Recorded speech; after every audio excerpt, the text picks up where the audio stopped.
Why Elvis ended his relationship with Ann-Margret. Elvis Presley's heart was stuck between a storming and an old-fashioned love, but he had to choose one. Elvis knew Ann-Margret wasn't the woman for him. He needed someone old-fashioned who would be happily waiting for his return at home, and Priscilla fitted the description perfectly. A week after he married, he sent Ann-Margret a guitar-shaped flower arrangement.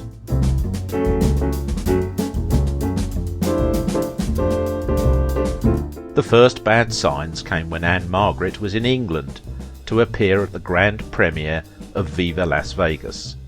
The English press asked only about her romance with Elvis, and she, in her normal straightforward way, didn't deny it.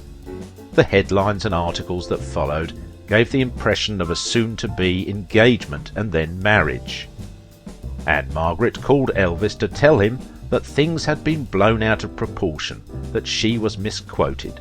The newspapers had exaggerated, she explained. Elvis didn't know what to think. He had also run into trouble at home.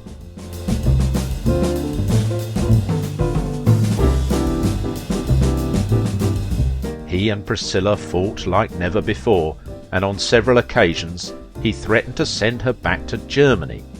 Priscilla told her parents, who went mad. When Priscilla confronted him about them, Elvis reportedly said, "I want a woman who is going to understand that things like this might happen. Are you going to be her or not?" For some time, Priscilla tried to be that woman, but she grew increasingly unhappy, and at one point she decided that enough was enough.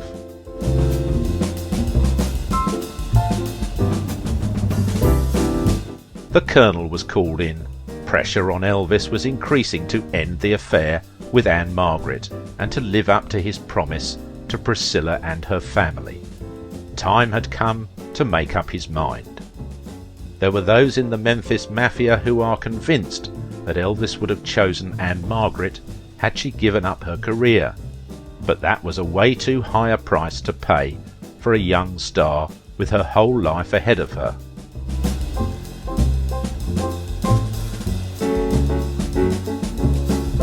Suddenly, after a couple of months' storming love, Elvis just stopped to call Ann-Margret, and he didn't return her calls. She sent a telegram, "I just don't understand," after one of her singles, but didn't get an answer. One day she ran into a couple of Elvis's buddies on Sunset Boulevard, and she asked what was wrong. No one could say anything, but that it was typically Elvis.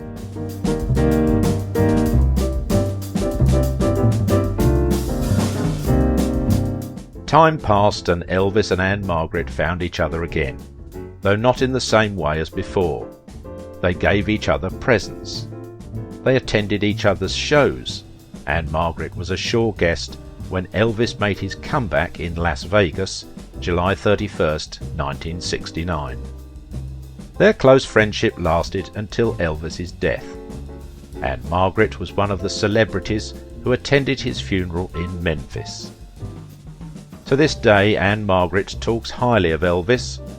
The worst thing she knows is when someone ridicules him and his artistry. He doesn't deserve that, and that comes from a woman who came to know him and the man behind the myth closer than few others. Ann-Margret's got the style. Elvis would have needed a strong woman by his side. Even though Elvis and Priscilla divorced, they remained close until his last day. After his passing, she admitted that even though the legendary singer liked the idea of marriage, she doesn't think he could ever commit to one woman.